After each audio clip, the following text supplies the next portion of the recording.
In this tutorial, we're going to break down how trigger volumes work in Unity and how they interact with the Tutorial System Manager to progress tutorial steps in your game. Let's get started. In our game, we have a capsule character that moves around using the capsule controller script. One of its key features is detecting when the player enters specific areas, also known as trigger volumes. A trigger volume is a collider set to isTrigger, meaning it detects when objects enter it but doesn't physically block them. The capsule controller script has a function called onTriggerEnterColliderOther. This function detects when the capsule enters a trigger volume and runs specific code. Let's take a look at what happens. When the player enters a trigger, the script checks if it's a new trigger zone.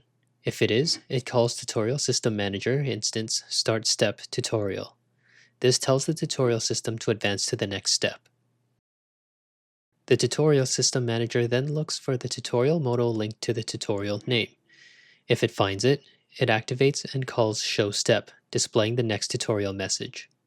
But how does the game ensure the tutorial step isn't triggered repeatedly? That's where the m_trigger_colliders hash set comes in.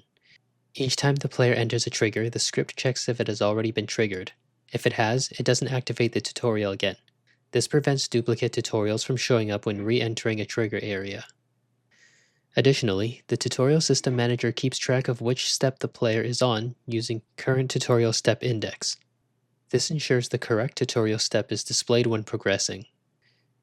Now when our player walks into the trigger volume, the tutorial automatically progresses. To summarize, the capsule controller detects when the player enters a trigger and calls the Tutorial System Manager, and the tutorial system updates the UI to show the next step. By tracking which triggers have already been activated using m_trigger colliders, we ensure the tutorial progresses smoothly without repeating steps. Thanks for watching.